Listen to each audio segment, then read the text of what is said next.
while indoctrinated, could not explain his toxicity.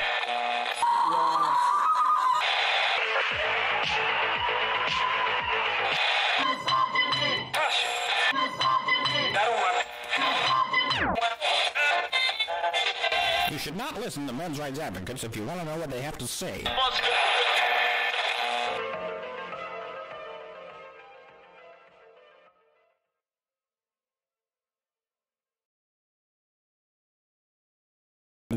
Hello, everybody, and welcome to Honey Badger Radio. Today in Culture War. This is Today in Culture War number 3. The CBC asks, is Dr. Jordan B Peterson dangerous? And we're going to find out. I'm here with Alison, and we're going to be looking at this video on the CBC that does not have Jordan Peterson in it, but they talk about Jordan Peterson. I wonder why that would be. I think it's quite interesting. It's a mystery. It's a mystery for the ages. Let's find out. Let's just start it. Let's do it. Yeah, let's do it. All right, I'm going to go ahead and go to the first. I got to find it. Let me go to the first time code here. So we're going to jump into it. We're going to go to skip ahead to 14. I'm sorry, just a moment here. And that is 2 minutes and 14 seconds in. Here we go. Saying I was the strongest supporter. Now you want the world to know that you think he's dangerous. What do you mean by dangerous? Well, in the article I say he might be dangerous, and what I mean about that is that he is he's gathering around himself a following. Now, there's some reasonable people in that following. A lot of the following are pretty angry people, and as evidenced by the attacks on everybody who says anything bad about Jordan. I'm just pausing for the banana, but you want to say something? Yeah, apparently I'm having a severe echo, and I do not know why. Are you hearing an echo? Because I'm not hearing an echo. Neither of us are hearing echoes. Let me look at something. Hold on a second. Let me look at something. Let me see if I can figure out what the problem is. Oh, people are saying it's okay now. So it was just a random. How are we supposed to troubleshoot these bizarre technical difficulties that just sort of, they're transient? It's really odd. I had an echo for like 30 seconds and now it's gone. Yeah. How do we stop that from happening in the future? What happened? What was it? Was there a setting? I haven't changed anything. If so, I'm just baffled why that it would have happened, and well, how we can guard against it in the future. I figured out a kind of a solution on my end. It's on the video as well. Well, is it? Do you guys still hear it? Yeah, no, they're saying it's now good. Okay, all right. Then we'll just move forward. Let me just check something here. I'm not sure what it was, but neither am I, because I've changed nothing. Absolutely nothing, and I have no idea how to stop it in the future. It was just one of those things. Gremlins, I guess. Must be gremlins. All right. Gremlins that hate our streams. Yeah. All right. I'm gonna go ahead and we'll keep. Let me get my notes out. We will keep going with this. I just need to get ready. All right. So we're going to keep playing this. Did you guys want to hear that bit again? Maybe I should go back. That way it's not as... I'll just go back. Let me just go back to where we were so you guys can hear this again. Here we go. And while he's doing that, I will just say it's... unfortunately, we have technical difficulties. I'm not sure how we would have prevented that. I think we would need like some sort of setup that's well beyond our means at this point in time. Something like, well, actually, even for example, larger radio stations have technical hiccups, perhaps not as often as we do. But then again, they also have a team of technicians working on it. So even when they do have technical hiccups, it's sort of a situation like, do you really, is that really something? Couldn't you have prevented that? Anyway. Brian, right. Are you there? Yep, I'm here. All right, let's do this, I guess.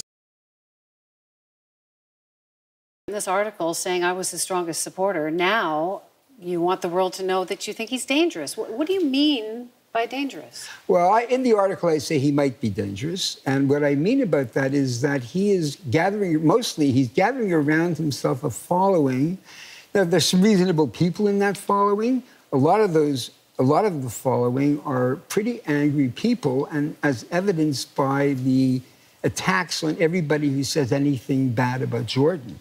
I wrote. All right, that's the first clip. Yeah, it's the first clip. So because there are angry people in his following, we're supposed to treat him with suspicion, which is remarkable in light of the Washington Post, wasn't it, who published that article, Why Can't We Hate Men? Yes. I mean, it seems like certain movements can have 99.999% of their base, the people who are interested in them, be hateful and angry, but they are above criticism. And then the few people who follow Jordan Peterson who might be angry, and I don't think they're angry because of what he's saying, they might be angry about injustices that he's pointed out. They have to color our response to him. We live in upside down land, I think. No, we don't. We don't live in upside down land. We live in the mirror, beyond the looking glass. I guess that might be considered upside down land, reverse image land.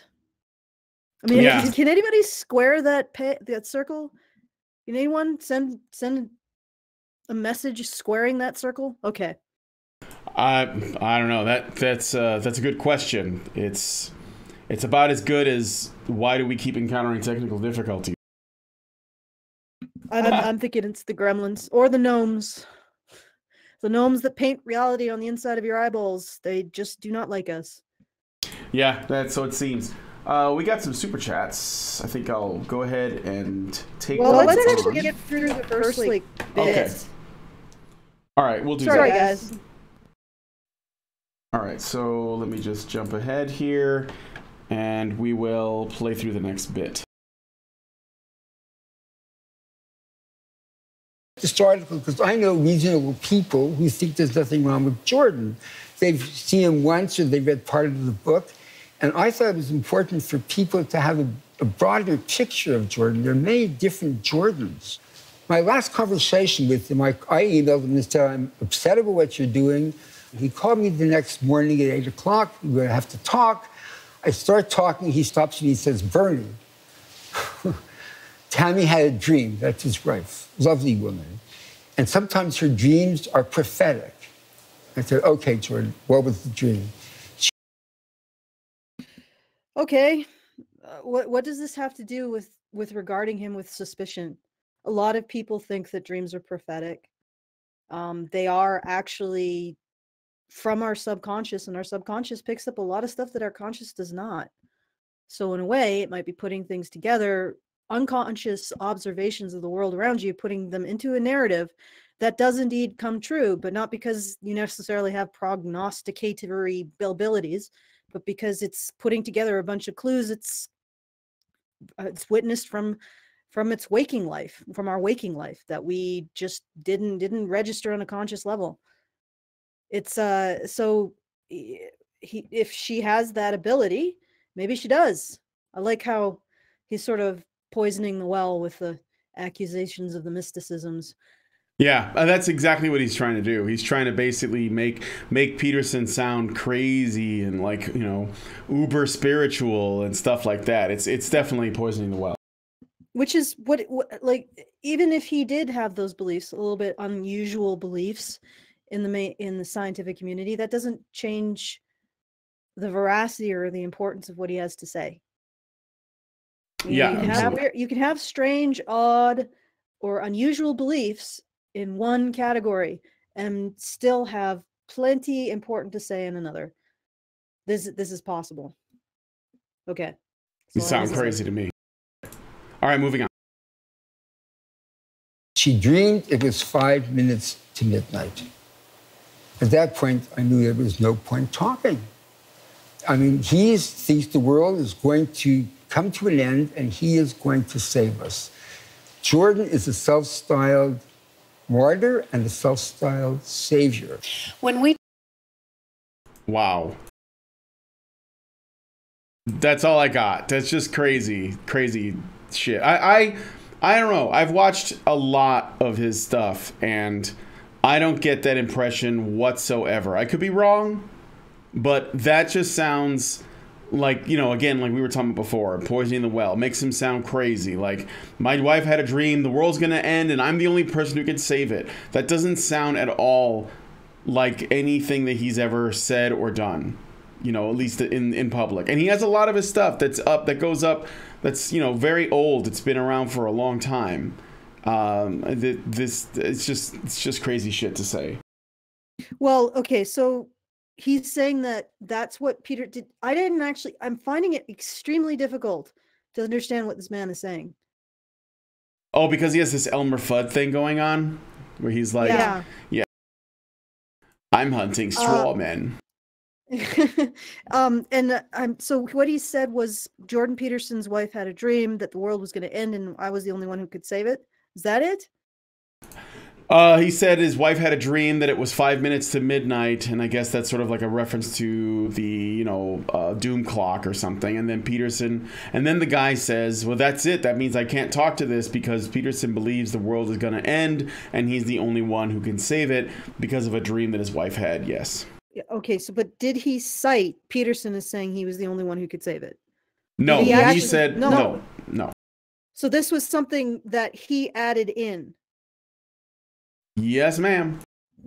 Whoa, geez. Hunting straw men indeed. So essentially, Peterson's wife has a dream that the world is going to end, which incidentally, I can't fault her for. The world, I know that there's a lot of people who think that we can keep going like this with this sheer amount of tribalism and destroying our systems of trust and cooperation, but it's unlikely that we are going to be able to keep going like this. At some point, something's got to give. So the fact that she's having a dream that the world ends, it's like that's pretty run of the mill. And then he interprets that, he reads into that Jordan Peterson thinks he's the only one who can save the world. Unless he said that Jordan Peterson said that. Which I don't think he's actually saying, which he might be being very careful about what he is saying, because I can imagine that he doesn't want to get a lawsuit. So he's probably caging what he's saying, poisoning the well by saying Jordan Peterson is the only one who can save it. Can we go back and just verify this? Because it's particularly dishonest if he's not even attributing this to Jordan Peterson. Oh, yeah, absolutely. There's probably a reason why he's not attributing it to Jordan Peterson. I hate to get into the minutia, but I think the minutia is really where we get into seeing what's actually going on. So let's go back and have another listen. Just 20 seconds, though. I wrote this article because I know reasonable people who think there's nothing wrong with Jordan. They've seen him once or they've read part of the book. And I thought it was important for people to have a broader picture of Jordan. There are many different Jordans. My last conversation with him, I emailed him and said, I'm upset about what you're doing. He called me the next morning at 8 o'clock. We're going to have to talk. Pausing for the banana. For those of you who don't know what the banana is every 20 seconds you have to stop or you get hit with a copyright strike. And also, just to give you some general information about what we're doing, we will be doing the top 5 hot takes from this. We won't be responding to the whole thing. Please do listen to the whole thing yourselves. If you feel that there's something that we should have responded to but didn't, you can talk about it in the comments and we will, if we have time, respond to it there. And so just, always take a look at the sources, judge for yourself. But we are going to go through the top 5 hot takes because it takes us a long time to go through an entire video, even though it's only 7 minutes long. So that's my spiel. Shall we continue?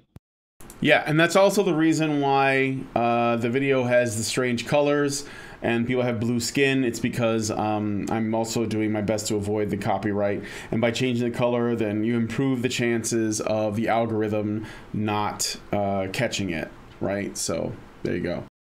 All right, so I'm continuing the clip. I start talking, he stops me, he says, Bernie, Tammy had a dream, that's his wife, lovely woman. And sometimes her dreams are prophetic. I said, okay, Jordan, what was the dream? She dreamed it was 5 minutes to midnight.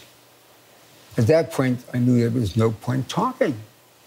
I mean, he thinks the world is going to come to an end and he is going to save us. Jordan is a self-styled martyr and a self-styled savior. Wait a second. So he didn't even attribute that to Jordan? Or he just basically said that his wife had a dream that it's 5 minutes to midnight and then just went off onto this? Yep. Okay. I think somebody's skirting around a lawsuit because they want to be able to say this stuff and want to get away with it. But if they had directly attributed something to Jordan that he didn't actually say, then he's stepping into lawsuit territory, of course. Yes, it is very crafty and cautious, and it's very insidious too, like to the point where it's very concerning for me anyway. But all right, okay, I think we should take some super chats. All right, give me a second here. I'll read out the super chats. I gotta look at them. So going to this room here. All right, so let's start at the top. Foxabillo gives us £2 at the beginning and says, hello crew. Joe Madden gives us $5 Canadian and says, of course he's dangerous. The honey badgers are dangerous. Any movement sufficient enough to cause damage or cause change is dangerous and often necessary. Frenchinator2 gives us $2 and says, is Alison stuck in the flat dimension? That might be like the echo bit. Are you stuck in the flat dimension? Perhaps. I'm definitely stuck in a dimension that appears to be dimensionally distant from the dimension that I'm talking about right now. Yeah, so it seems. That's sufficiently confusing, yeah. All right, and then French Honey Badger gives us $2 and says, ask Matt Christensen how he sets up his stream. I'd love to be able to message him and have him reply to me. That'd be great. But, yeah, we're too small. Frenchinator2 gives us $2 and says, Peterson is gathering angry white males. Duck, formerly... Go ahead, Alice, go ahead. Yeah, he's gathering all the angry white males. But that doesn't mean he's making them angry. I guess the real problem is that you don't want them in a group because they might make change. Yeah. Oh my. Duck, formerly known as Censor, gives us $5 Australian. Are you in Australia now? I'm sure. Yes. I didn't know that. I thought, because he was in Minnesota last time. I'm sure most of us just see your technical difficulties as a feature now. We still love you, heart. Thank you. That was a different censor, Duck. We have had several over the years. Oh, okay. That makes more sense. Frenchinator2 gives us $2 and says, why are they so blue? Haha. Because dabba dee dabba die. That's why. Frenchinator2 gives us $5 and says, I would think that means that there will be a major change in his life, like a paradigm shift. I think he's referring to the dream narrative. I don't even know, you can't even know for sure that this is even true. He could just be making this shit up. But it's not likely. I mean, there probably was.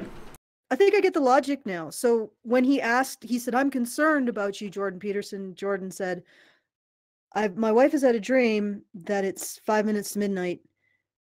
And maybe that doesn't necessarily follow that he thinks he's the savior of humanity. He may just think, okay, I got to do my little bit to prevent the train from derailing and falling off the cliff. I mean, it's a bit of a leap to go from him saying, my wife have a prophetic vision of the end of the world to, oh yeah, Jordan Peterson thinks he's the coming of the next Messiah. He's going to start having a little compound in the middle of, I don't know, the Alberta Badlands and yeah, taking a whole bunch of sister wives. It's a little bit of a stretch there. Little bit, I hope you I hope you did some warm-up exercises before that. Yeah, there was definitely a stretch going on there. And, okay, so where was I? Frank Tomeo gives us $2 Canadian and says, Wendy Mesley never looked so good. Is that who this woman is? Wendy Mesley? She reminds me of the Australian feminist woman that also talked to Peterson. I thought it was the same person, but I guess I was wrong. It's a different pundit that has the same views. Fox Abillo gives us 10 pounds and says, the only real issue I have with JBP is the religious overtones. I think JBD, but I think he means JBP, has been a net benefit, but I always watch people with great influence with great skepticism. Fair enough. Alec Undusco gives us $50. Thank you, Alec. Wow, that's awesome, bro. Doge, I think you have an audio driver complication.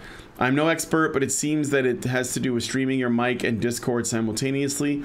Dr. Peterson feels like the wise uncle, and invalid criticisms of him are like defaming close family. Zeranx gives us $5 and says, these people have not realized that Peterson is Moses returned. The fact that he let his beard grow is proof that he realized this himself. Lol. Frenchnator 2 gives us $2 and says, Petersonville, town slogan, clean your room. Yes. So, those are all the chats that are super. And there are... I love how we start the super chat and then other people pile on. I'm like watching the queue get longer and longer and longer. Yeah, I do appreciate the donations, of course, very much so. But then again, it's also increasing the amount of times we have to. Okay, I'll just shut up. Let's do some more. Yeah, let's do it. Also, not a big deal because we are, more than halfway through the video already, but. Let me just move this over here so I can get a better look at this. I'm going to go ahead and go to the next hot take number 2. Hot take number 2? Yes. All right, on to hot take When we talked to him a couple of months ago, he said that I'm reaching out to all of these people and I'm trying to bring them in from the dark. I think he's enabling them to be in the dark. I think he's encouraging misogyny. He's encouraging... nastiness. I mean, these people feel enabled, and now they are more actively angry. Stop here. I think you're going to have to go back a few seconds because my outrage made it very difficult to make out what Elmer Fudd was trying to say. I know I have just engaged in internet harassment of this fine old gentleman by referring to him as Elmer Fudd, not actually mocking him, and as a public figure. I mean, well within my right to mock him, but actually, I've engaged in internet harassment of this man. I should go into the internet gulag. You should. Internet hard labor, as it were. So, Jordan Peterson is engaging in misogyny. How do we define misogyny? Because it seems like misogyny is prime real estate. And I think we should figure out a way to position ourselves to possess that prime real estate. And what I mean by what I'm saying, because nobody knows, I can feel everybody's confusion every time I talk, and I apologize. I know I'm a very confusing person, but they have defined misogyny in such a way that it supports their entire political and legal agenda. But you could easily frame misogyny in such a way that they are actually misogynists, because they are promoting a particular attitude and framework and stereotype towards women, a framework of seeing women. And why is that not considered to be misogyny? I mean, it's the same kind of very strict gender role. Women are victims, in every conceivable circumstance. Women are incapable of taking action. They are powerless. They are made powerless by society and the world around them. Does that not itself become misogyny at some point? I mean, if you're training women to think of themselves in this way, it's basically a metaphorical foot binding. At what point can we say, hey, that's misogynist in and of itself? And Jordan Peterson, which I don't think he really emphasizes female responsibility. If he emphasizes any kind of responsibility, it seems to be more towards young men and women, insofar as they're interested in that particular message, and some are. So where is the misogyny coming in? I've never heard anything from Jordan Peterson that really suggests misogyny. No, except for maybe criticism of feminism, well, which yeah, of course criticizing isn't that feminism, handy? holding women to standards, because when he's pressed on when he gets to make appearances and they're trying to challenge him, they often try to use the fact that his content is very popular with young men as a means to try to put a label on him, to see, oh, you're part of the manosphere, or you are only interested in men and not women.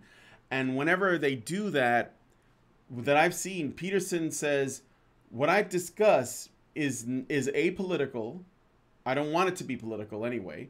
And the only reason why it seems to resonate with young men is because YouTube is mostly sort of surfed and explored and lurked on by men. Most men make up the audience of YouTube.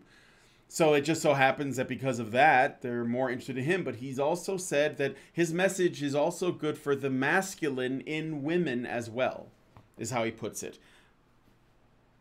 I just find it so convenient that this particular group of people gets to define what is hatred of women. Yes. It seems like it's a very valuable resource, is what I was getting at with real estate. No, I'm following you. I guess and the thing is that they get to define when it becomes valid misogyny and when it doesn't. Because if you're attacking a woman you disagree with, or, like Karen or yourself or something, or whatever, then it's not misogyny. Then it's just criticizing an individual. Then it's just holding people accountable. Yeah, considering the fact that they also attack other women, and they attack any woman who questions this reduction of women down to victims, and they say that, where they essentially call me and other women who question that their version of the word slut. It seems more like they have co-opted the conversation around what is women hatred, and have put themselves in the position of moral arbiters over it, rather than genuinely being able to identify it, because they certainly can't identify when they do it.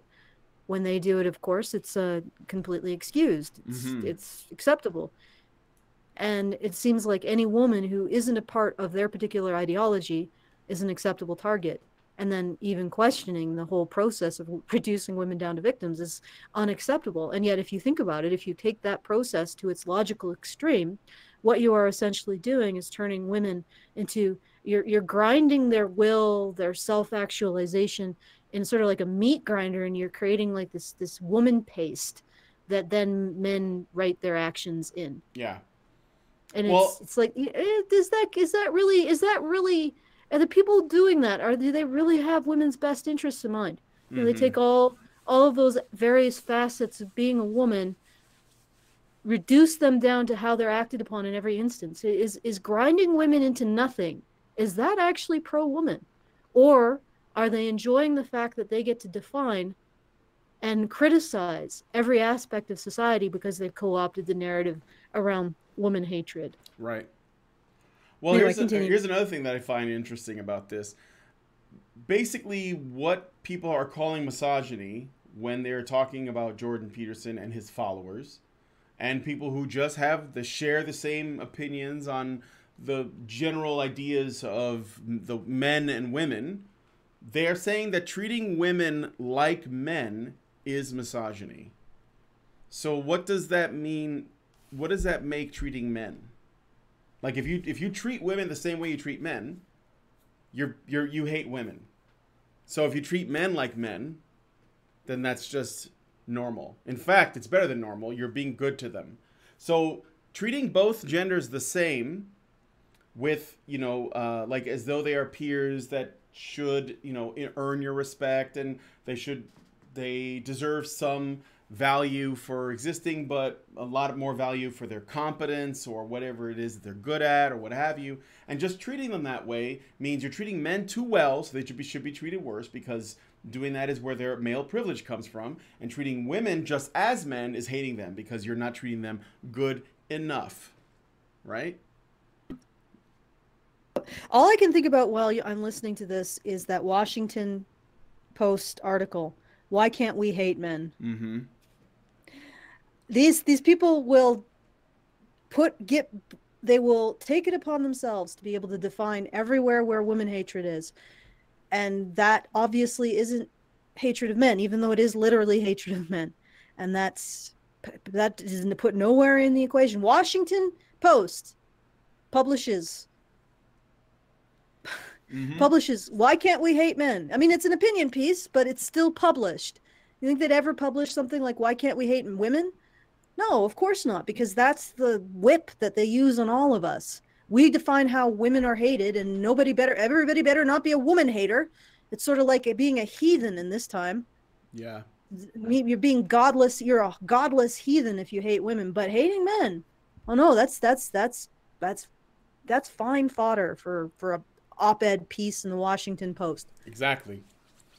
All right. So you wanted me to play that bit again where this guy, Mr. Fudd, is talking about Peterson? No? Yeah, just play it, and I will not interrupt this time. I think he's enabling them to be in the dark. I think he's encouraging misogyny. He's encouraging nastiness. And these people feel enabled, and now they are more actively angry. I don't think he's bringing them in from the dark at all. There are some people who are. There are some people who are lost their ways, who are nice people. I'm getting emails from them, and they're reasonable. But I'm also getting a lot of really nasty emails, like, you're a communist, get out of the country, and stuff like that. Okay, it's the internet. Yeah, right. I'm going to give you a pass because you're obviously older, but nastiness is basically the internet. The internet runs on a steady diet of nastiness. Being a mean cunt is the fuel of the internet. Well, everybody gets it. Yeah, everybody gets it. You know what, though? I have to say, maybe it's just the way people really are. Like, like humans being humans. And maybe this exposure to that side of humans on the internet will maybe that will make the next generation of people, able to tolerate that, and they'll just be able to dismiss it. I bet young people are more accustomed to trolling than old people, and they don't even consider it to be nasty, or at least they have like a way of measuring when something truly becomes abusive and mean and coming from a place of actual hatred, and they have a better idea of what that looks like versus people just disagreeing with you, calling you an idiot, hurling insults, whatever, or even like just making better counter arguments. I mean, I have gotten into arguments online where I was making an effort to be as polite as possible, non-aggressive. I didn't call names. I just made arguments, and I disagreed with people, and I was firm, and they thought that I was trolling and insulting and attacking, but they were all like, millennials, Gen Xers, and boomers. And so I'm thinking, well, maybe because young people never do that to me, like Generation Z people never do that. They know the difference. It's like growing up on the internet, I think, changes the way that you interact. And I'm hopeful, because I'm tired of this whole people are mean on the internet, because I don't even know what that means. I'm not sure what that means, because I've seen people say that people are mean when they're absolutely cordial and they don't agree with you, but they call it meanness. So I think maybe, this will be good for us. Like, maybe we need to realize that sometimes people can be aggressively, say, dissenting. Sometimes people can be, they can be nasty, but maybe you can more easily shrug it off. So I don't know. It's just something I was thinking about. Yeah, it's important stuff to think about. I think that in this case, somebody was saying that he doesn't get a pass because he's as old as the guy in this video and he understands it. Maybe I said once that the internet will bring out all of the ugliness in human beings, all the worst in us, until it brings out the best. Maybe it will eventually, getting all of this out in the open, will eventually bring out something even better than what we've seen before. Who knows? Mm-hmm. Anyway, let's continue. Wait, before we continue, once Yeah. again, this is in the era of Washington Post having published "Why Can't We Hate Men?" Yeah, Yeah. And yet it's misogyny we should be concerned about. And they're wondering where all of these angry men are coming from. Geez, I wonder. I don't know. I wonder. They just from nowhere, just coming out of the rectum of Riley, or maybe Shub-Niggurath. Yeah, it's from the underworld dimension. They're just popping out from. It's possible to know where all these angry men could come from. I mean, it's why would they be angry? Okay. All right. I'll continue, but then we should do super chats after the next banana, I think, because they're building up again. All right. So let's see. We were at 4. I'm gonna jump ahead. He talks about the threats he gets, which you need to produce some evidence. Speaking of which, this is something else as an aside, because I just found this out.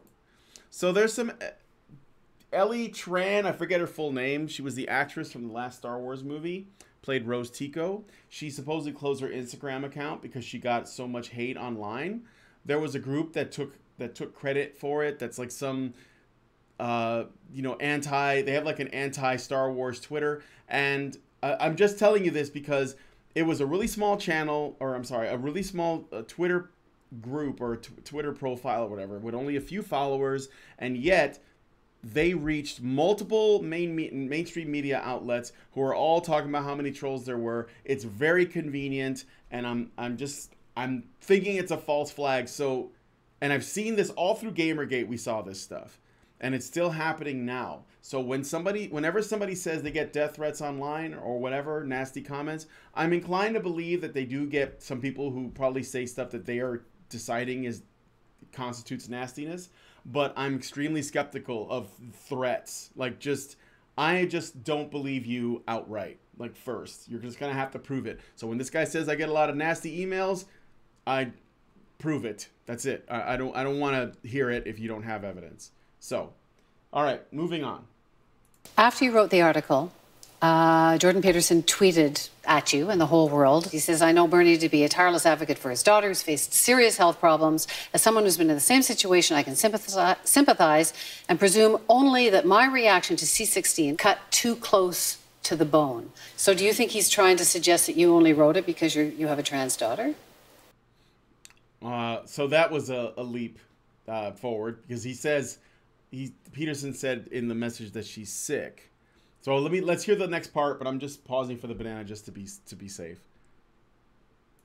Yes, I think he said, because what he says is he describes a severe illness. The way he does it, people are thinking that severe illness is related to trans, and that's why it's very upsetting. And it's not true. My daughter does have an illness that's eminently manageable. She's been extremely successful. All right. Okay, wait a second. So what was the illness? Was it trans? No. Or is it a separate illness? No. He says, this guy is saying that his daughter, who is trans, also has another illness. He doesn't go into it. He just says it's manageable. Okay? And Peterson says that he can understand. Let me go back to the tweet, because they're kind of like, it's one of those like tweeters. Peterson says, I know Bernie to be an indefatigable advocate for his daughter who has faced serious health problems. So I think it's like with the comma, he's saying he's had a battle with his daughter who, on top of everything else, also has health problems. And the reason why, and it's hard to tell what he means by that, but I'm inclined to believe that it's about the health issues she has aside from being trans. Because first of all, Peterson gets along fine with trans people, basically, right? And then he also says, as someone who has been in the same situation, I could truly sympathize. Now, the reason why he says that is because Peterson has a daughter.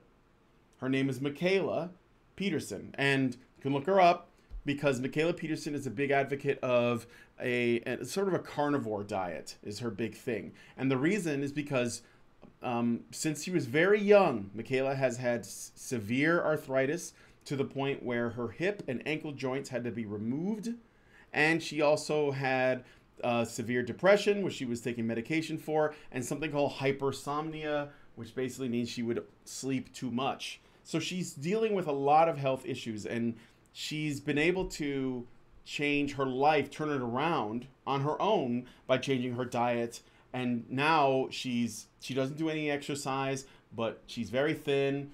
she's beautiful. She has a daughter. Everything is well. And Peterson's health has improved because she's been pushing the diet stuff, this carnivore diet, sort of a paleo thing, onto Jordan. And he's lost 50 pounds. And you can see that his health has also improved. And so what I believe Peterson's talking about is that he had a daughter with health problems, not trans problems. And Bernie also had a daughter with health problems, unrelated to her trans status. But Bernie is making it about the trans status because he wants to make him look like a transphobe.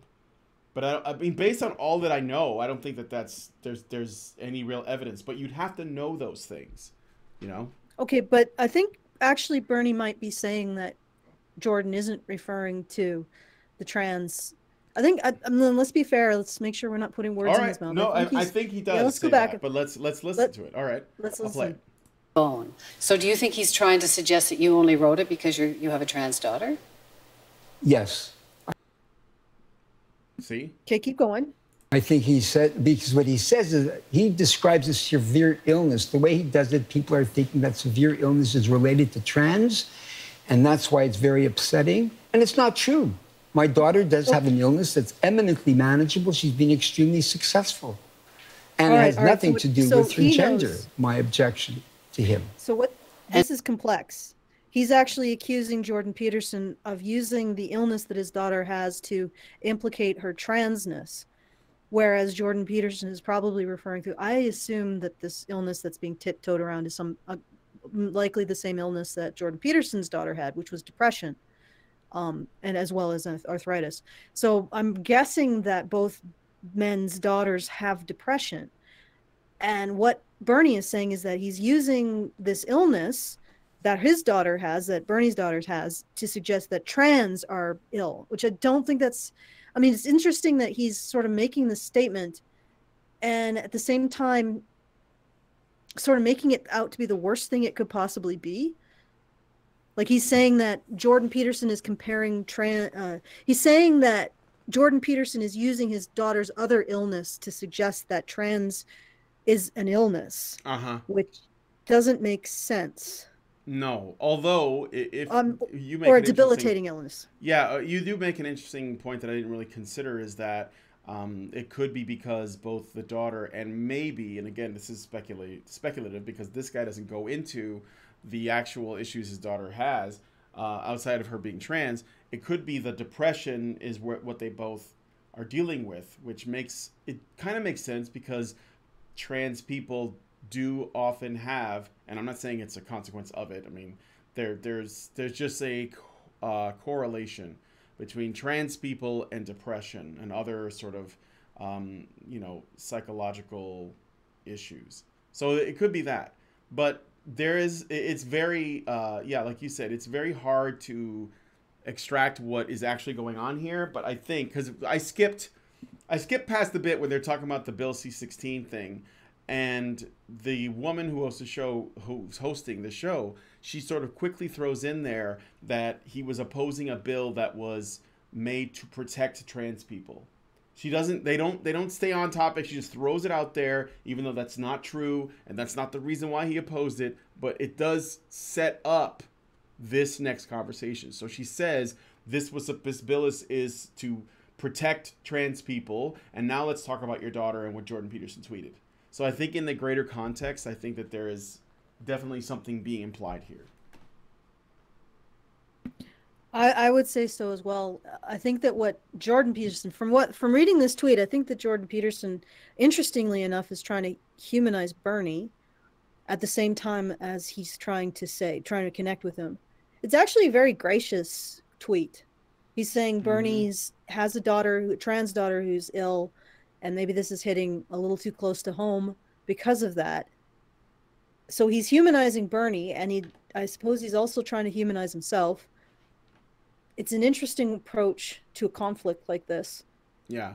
Normally, that would be considered a defusing approach, not an escalating approach. Trying to find a place where there's an understanding and an emotional connection. Like, you have this problem, I've also had this problem. I understand your emotions around this problem. This is something that we can share and connect to each other and see each other as human beings about. And of course, the issue with the trans comes in, and they're escalating it into being transphobic, which I don't even think that Peterson's initial objections to Bill C-16 are transphobic. Just doesn't want forced speech. No, that's his only thing. Yeah, he just doesn't think. Why should the government be involved in any of that stuff? Basically, is his question. Why would we want to involve them? So yeah, it's a dangerous road to basically involve the state in things like the way people talk to each other. That is a really, really, really dangerous road to go down, and I can understand his opposition to it. So. Yep, I can as well. Okay. It's beginning to edge into censorship, and yeah, absolutely. That never results in something good. It doesn't. Okay, continue. All right, continuing on. And to you, this represents what he does. Well, it's exactly what Jordan does. Jordan takes two facts, puts them together to create a fiction. So people will say, Jordan, you said that transgender is an illness, and he'd say, no, I didn't say that. Why do you think he's doing that? I think he's doing that so people will discount what I wrote. So he had to find a way of disqualifying me.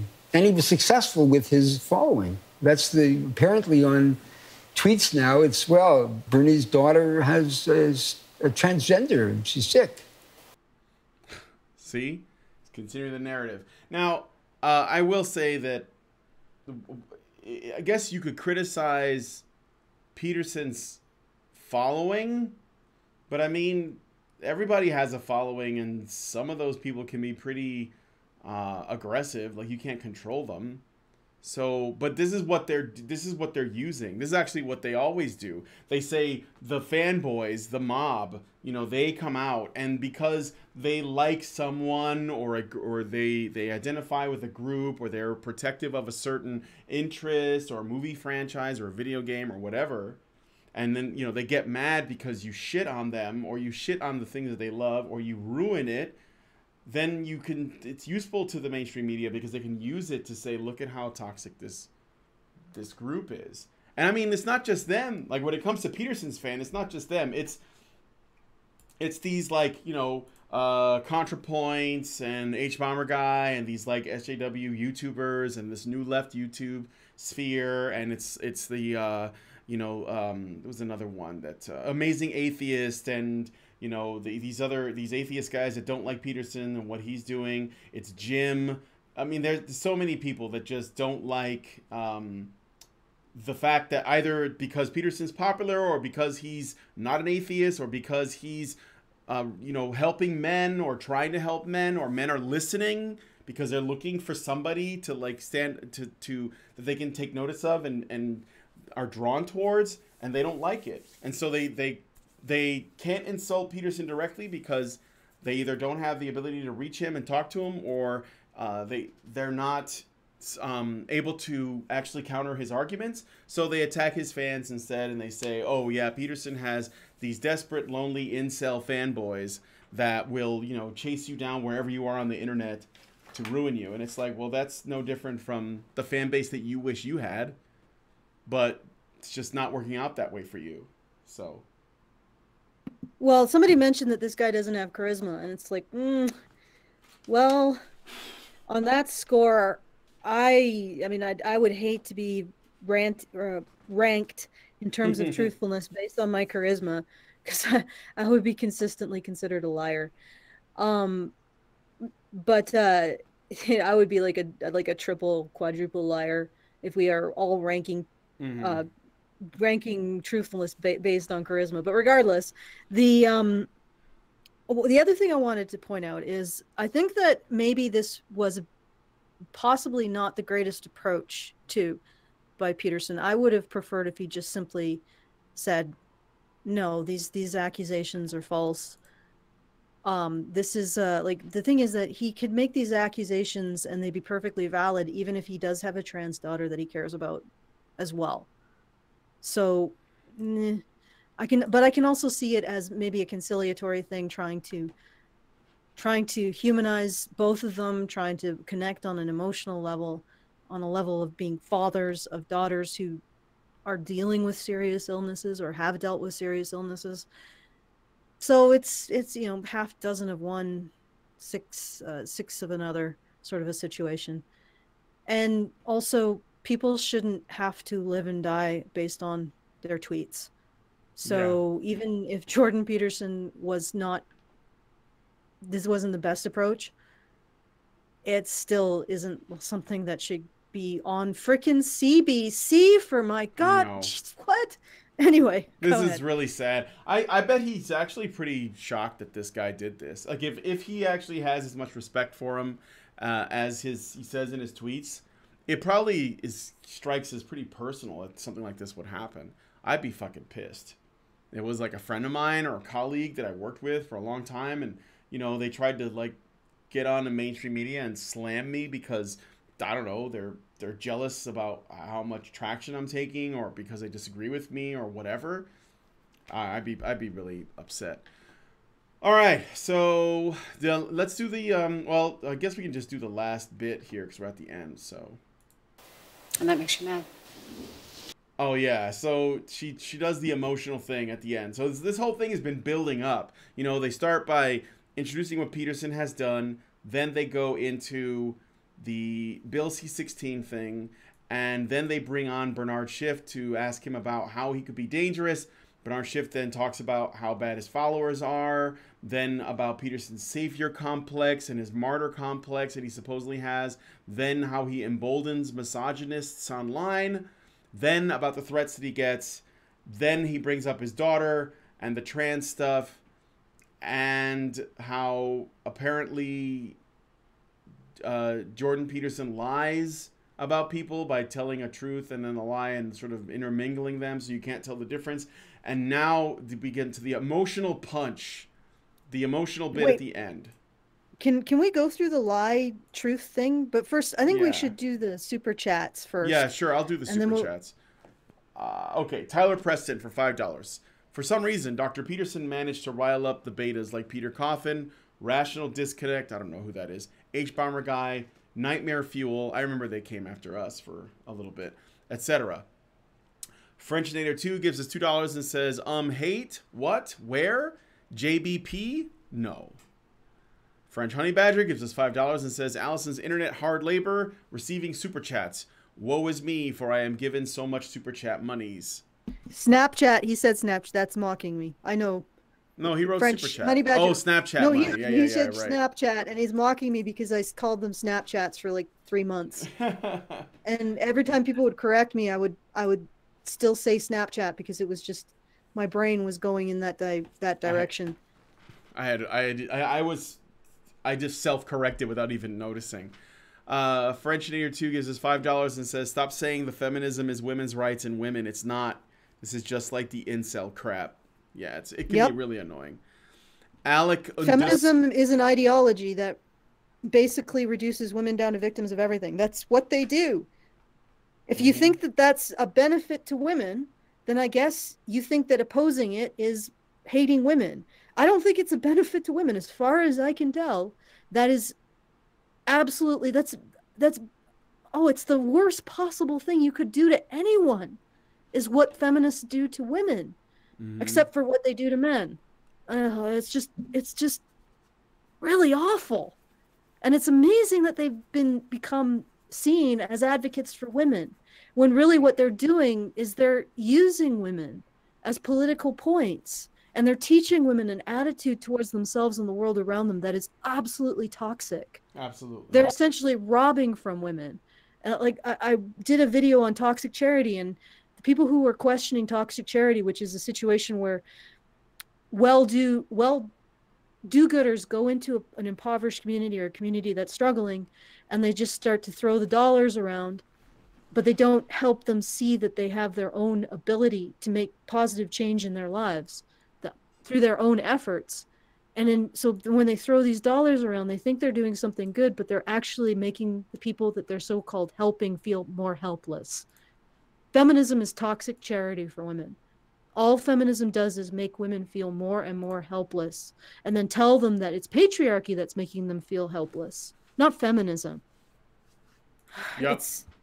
It's really disturbing. Okay, continue. All right. Going back to the one that Tyler Preston put out there, Nightmare Fuel, he put in parentheses, AKA pedophile. etc. I forgot to read that bit. I didn't know that. So Alec Undisco gives us $20. Thank you, Alec. And he says, if you hadn't seen it, Dr. Peterson's interview on Icelandic TV was great. I did see it. It was good. And Dr. Peterson worded a goal that I strongly agree with, helping make as many lives better as possible. Oh, yeah, he's said that many times. This gentleman has drunk the MSM Kool-Aid. You're talking about Bernie here. He is the Kool-Aid. He is a part of it, I think. And yes, the Icelandic TV interview is good if you guys haven't seen it, because they ask challenging questions with a genuine interest in the answers and what discussion might come of it. It's actually very, very refreshing, because it's about time that people start actually having the kinds of conversations. You know, I was talking to my friend yesterday, who was visiting, and I was talking to him about how nobody is interested in television pundit discussions anymore, or late show hosts that have people talking about whether entertainment, culture, politics, whatever, because those discussions are all canned and short, rehearsed. They're just not interesting. They're not good. And I was talking about how I find, and I think a lot more people are finding, that the best conversations and the most interesting figures are the ones that are not in the mainstream, that are sort of YouTube famous or internet famous, as it were, for their ideas. Like, I've never seen Imam Tawhidi on mainstream news, and I don't think I ever will. But he's a really interesting character. Gad Sad hosted a conversation with him and another guy on his channel that was really great. Again, Peterson is starting to make, yes, he's making appearances on the mainstream media, but those aren't, you don't watch those for the discussion. You watch them to see how well he navigates their minefields that they lay out, the traps they try to lay out for him. And it gets boring, because you just want to hear the ideas get hashed out, you know? So this is one of the reasons why mainstream media is failing so hard. I don't know what game they're playing, but there's nothing interesting going on here. So yeah, kudos to the Icelandic media for doing that. Kudos for the Icelandic media for actually trying to actually talk to the guy. And, you know, if you have tough questions or if you disagree, then make the case, which is what they did. And he was able to answer their questions, and that's how it should go. Okay, before we continue, I just want to say that we have no way of knowing if Nightmare Fuel is a pedophile. No, we don't. So that would be an allegation that has not been investigated, and it has not been found true in a court of law. And even if it was found true in a court of law, it might actually not be, it might have been a false conviction. So I just want to put that out there. That's fine. I know that Nightmare Fuel has taken a lot of pot shots, specifically at me, for my linguistic examination of male identity throughout the centuries. Basically the ver stuff, the old term for an adult human male. It was, ver is the old term for adult human male. Man is actually originally the gender neutral term for an adult human, period. So Nightmare Fuel has taken a lot of pot shots at me for that. It's taken a lot of pot shots at this channel, but accusing him of pedophilia without evidence is a step too far, in my opinion. I agree. That's why I said I don't know the story behind that. I just left it at that. Yeah, I don't know the story behind that, so no. I'm not going to assume that that is true. I hope that nobody who's listening who doesn't know any evidence doesn't assume it is true as well. So with that, continue. Yeah. So, and it doesn't make him any less wrong about everything he says about us anyway, so who gives a shit? Fillerator gives us $20 Canadian and says, $20 to help you get to Calgary. Hey, Doge, that's like $10 real money, lol. Thank you, Fillerator. Fear the Reaper. Okay, wait, just for a second. Of course, we do give a shit if he does indeed hurt children, but in terms of making him more wrong about us, it doesn't make him more wrong about us. Yeah. And in fact, him being wrong about us is irrelevant to the fact that he hurts children, and is far, it'd be like saying, oh, the guy hurts children and he also likes 2 scoops of sugar with his tea. He has every right to criticize us and be as vehement and vitriolic in that criticism as he wants. So just put those two things apart and don't conflate them. Anyway, okay. Continue. All right. Fear the Reaper gives us $20 and says, enabling them to be in the dark JBP has done nothing but help people. He's pulled people out of the darkest places, myself included. Saying JBP is keeping people in the dark is about the most ignorant thing anyone can say. He's actually gotten men to sort of to leave the alt-right, as it were, to change their positions on that. So yeah, he is doing some good. Zeranx gives us $5 and says the idea that Peterson says aim for the highest good, and he's also keeping people in the dark, sparks an interesting case of dissonance. Yeah, that is pretty interesting. Alec Undusco gives us $10 and says these effete talking heads fail to realize that those that rage at them weren't properly socialized as puppies, but they still have internet access. Same problem as an angry, snarling cur. Or they're just projecting, which they often do. Hoki Bukisa gives us $4.99 and says, no, go with the least generous interpretation. Frank Tomeo gives us $2 Canadian and says, Wendy Mesley is a twisted, psychotic freak. Is she Canada's Rachel Maddow? Is that it? Rachel Maddow is crazy as fuck, but the Spence Fencer gives us $2 and says it's the implication, Alison. Always Sunny reference.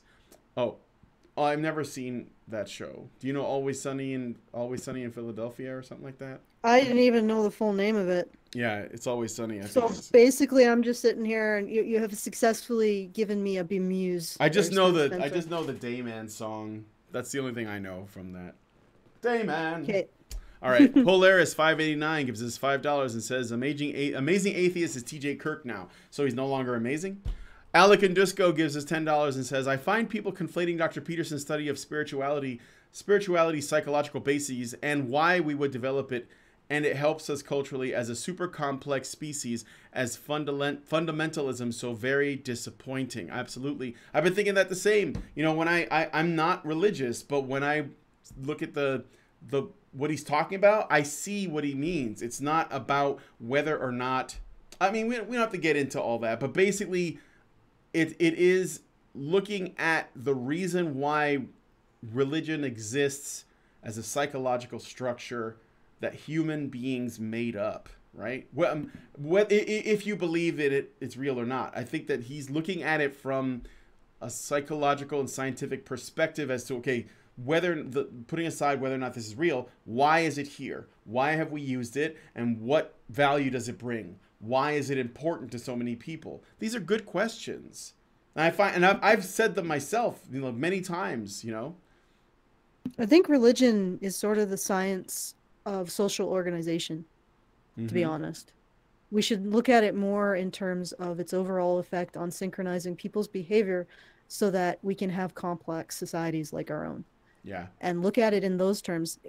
A belief in a spiritual entity that organizes and governs everything is interesting, but it's also interesting that has an effect to ensure that our behavior is synchronized into a certain way. It's almost like an internet protocol.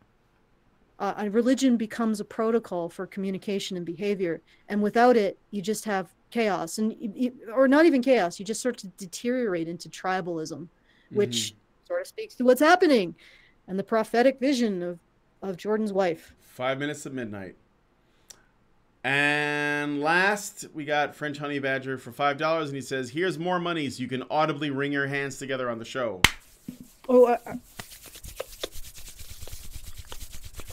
We're just humble MRA merchants. We're just... Yes. We're humble merchants turning the men's rights message into filthy, filthy lucre. So much flowing through our bank accounts. Yeah. It's such a profitable message, isn't it, Brian? Yeah, it's so profitable that I went ahead and got cancer 2 more times so I can pay for 2 more operations. I figured I didn't have anything else to do, so... Yeah, whatever. That's why I keep exposing myself to these videos. I just want to feed those tumors. All right, so those are all the super chats, and let us continue. Howard Schoonover says Money Badgers too soon. It's never too soon to mock us. I'm actually fine with people mocking me for that because I know I shill a lot, but these concepts do not sell themselves. literally do not. Because you have to convince people that this is something that's worth investing in men's issues and men's concerns. Because for the most part, people would rather invest in something that's a complete lie, but it makes them feel good. But complete lies have this habit of destroying everything around you. Mm-hmm. You can't create a society on a complete lie. You can create a society on a partial lie. You can create society on a system that everybody buys into, but ultimately benefits everyone, including the productive class. But you can't base a system on shitting on the entirety of your productive class and turning the other half of your population into neurotic, paranoid shut-ins. That's like, what is that? What kind of society can be created from that? What kind of society is created from feminist belief? And it really is feminist belief that's sort of filling that void that was left by God and Christianity. And it is sort of scary when you think about it, because feminist belief is everybody and all of society is defined by benefiting women, and you cannot criticize women, just like you can't criticize God or benefiting God, because that would make you a heathen. So that's why we can have this guy saying the most important thing is that there might be some angry men among Jordan Peterson's followers who hate women, at the same time as there's a Washington Post article saying, can we hate men now? Is it like we haven't been in the past, but can it be okay to hate men now? Mm-hmm. Okay. It reminds me of something else, but I want to finish this, but I want to show you something if I can find it. It has to do with this argument I got into on Facebook over Anita Sarkeesian coming to Gen Con. But okay, so the host asks, "You mad, Den?" Okay, so this, "You mad, bro?" And this is his response. It doesn't. Yes, it makes me mad. It was a dishonest. Yes, I'm mad. Expression of the nature of our relationship. Wait. What? Does CBC have an angry white man problem? Is this what she's saying? Like, what is this? You've got an angry white man on your television. Obviously, you're promoting the angry white man agenda. Look at this. This guy looks like the codger, by the way. I'm just saying. Yeah, he does. It's actually, for those of you, it's actually quite. Although the codger doesn't have glasses, though. Yeah, he can have glasses, but he can't. Just for those of you who don't know the reference, the codger is one of our. It's a puppet that Dr. Random Cam uses, and he is quite crotchety, and ornery and contrarian, and this man very much reminds me. He's a mean, mad white man. Yeah, it's a mean, mad white man. What is the CBC doing? They're promoting the mean man, white man agenda. I mean, unless he's not white. I don't know. This all right, man is so white. Schiff. Okay, well, we don't know what he identifies as, or he could be one of the chosen. All right, so moving on. It was a trusting relationship. I don't think I betrayed a trust by describing what he's doing. Everything in there is sort of public. I was just upset about what he was doing, and I thought there were a lot of people who were being misled, and I thought I needed to straighten that out. Thanks. Oh, God. All right, so let's hear. Well, they're being straightened. Yeah, so I can jump over to Peterson. So they reached out to him. He was probably too busy, like, having important discussions with people who are interested in actually talking to him, and wasn't able to come on the show to get slandered or libeled or whatever. Well, slandered because it's spoken. All right, so let us continue. This is his response. This is the last hot take. We reached out to Professor Peterson for a comment on all of this, and he said, "Bernie remains a good friend of mine as far as I'm concerned. I am as well very grateful for the support he provided and for his kindnesses over the many years my family and I have known him. I'm sorry that he feels as he does now, believe that he is mistaken in his current opposition to what I'm doing, but support his right to express his objections as he sees fit." All right. What a bastard. That sounds angry to me. Look at the picture they put next to it. It's the angriest face of Peterson they could find. Actually, that's sort of sexy. It's like a rumpled Peterson look. Yeah, it's actually this is a really commonly used photo by the mainstream media. They're always trying to find pictures that make him look aggressive and angry, but most of the time he's very, cool and collected in his pictures. But this one, the eyebrows are very arched and kind of angular, so it makes him look like a super. Maybe I've revealed something about myself. Maybe. Angry men.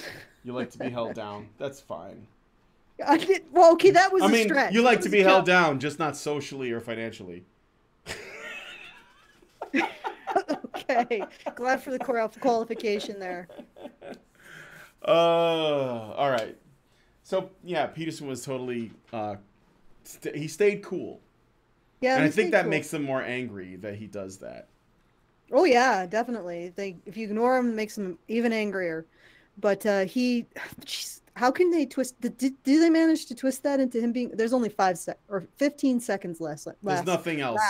No, there's nothing else. That's the end. She just basically goes on to some other story after that. This is the end of the video.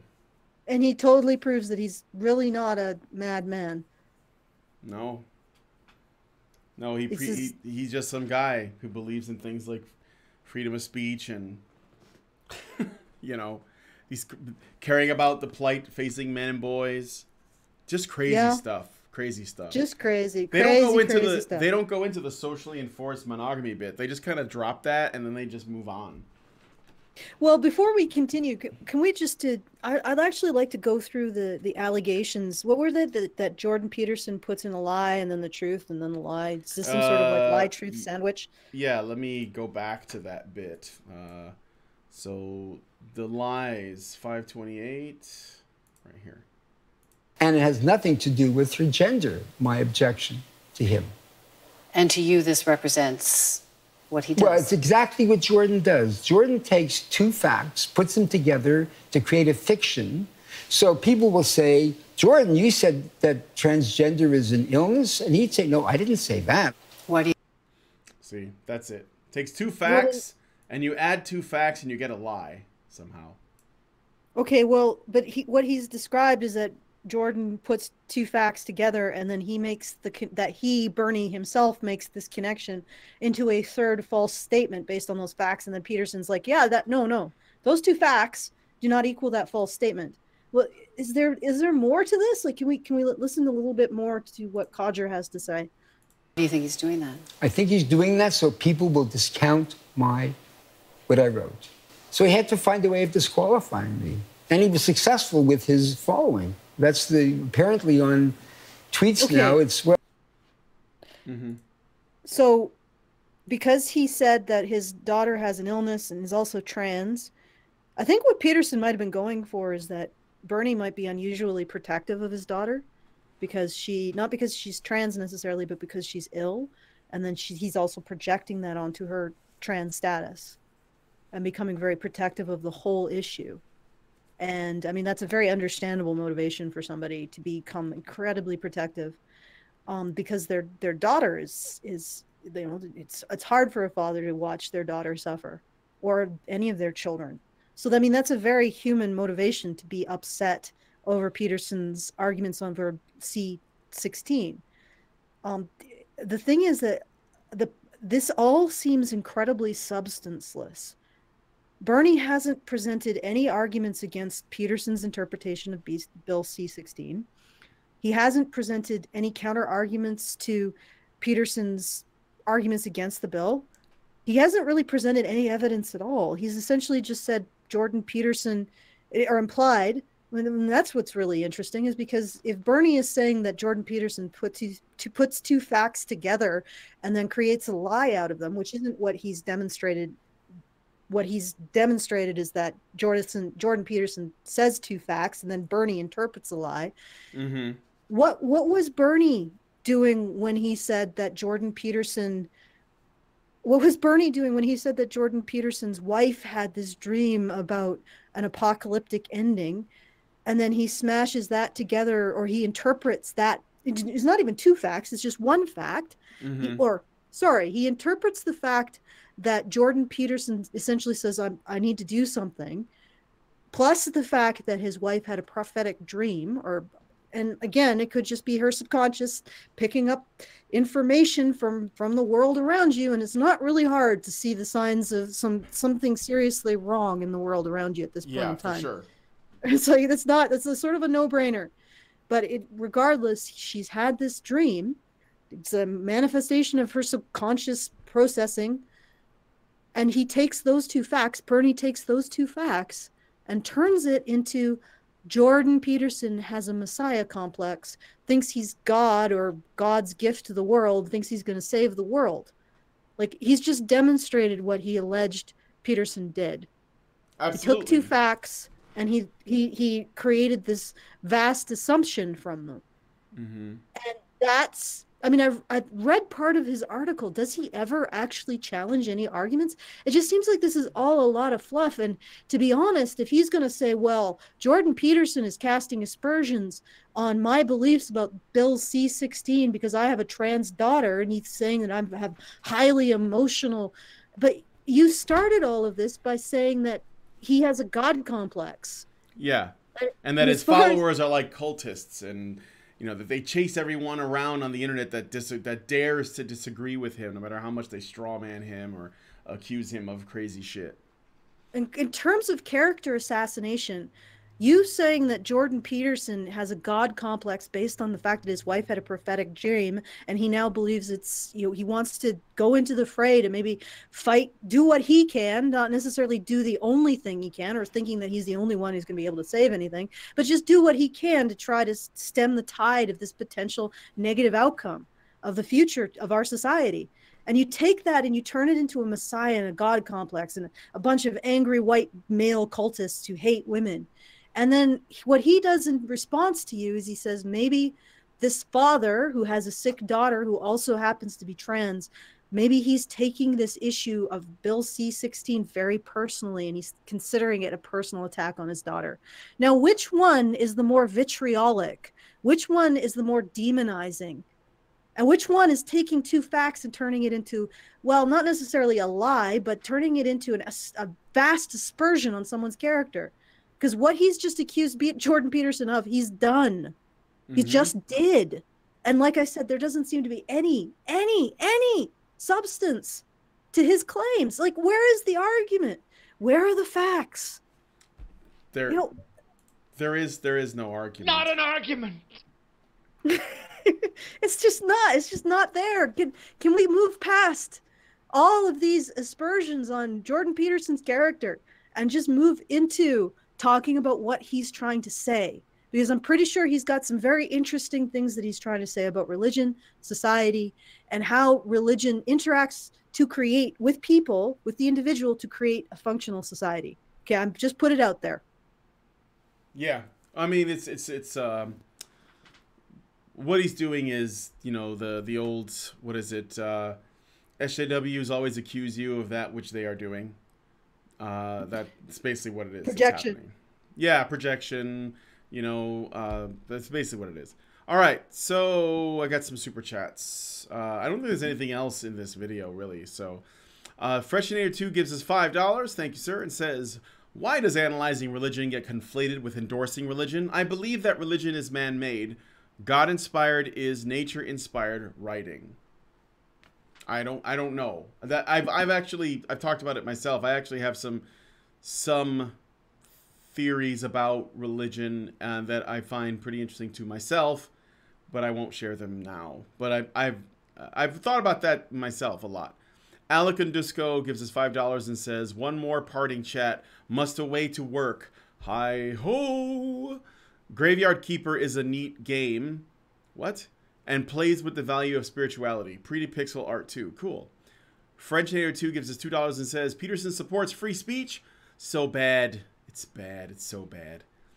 So, wait. So what you're saying is... Let me just get this straight. You're saying that we should organize our societies along the lines of the lobsters. The Spence Fencer gives us $2 and says, the lie, truth, lie sandwich is the implication. Yeah. And Frank Tomeo gives us $2 Canadian and says, I am a cultist. I am a cultist. Yay, yay, yay. I thought the cultists did like, that's a Buddhist meditation. I think that's, oh, okay. I think occultists, I don't know. I think cultists say patriarchy fuckface. Patriarchy fuckface. I think that's more cultist. Yeah, that's a bit culty. Or they say things like, this is not about creating an intellectual space. It is not. It's about making a home here.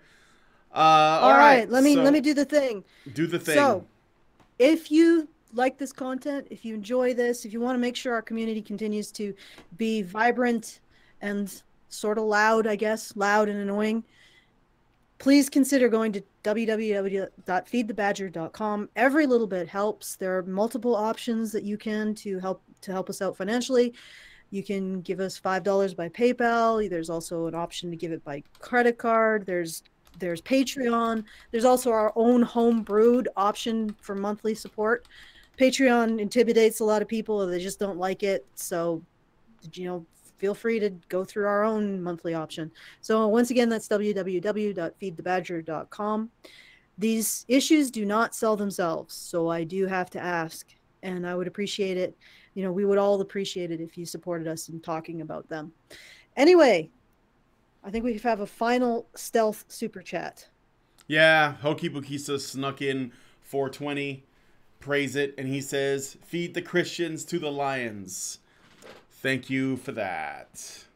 All right, so I guess we're done, and we'll talk to you guys tomorrow. Right? There's nothing else to add. So nope. We'll see you. www.feedthebadger.com. Feed it.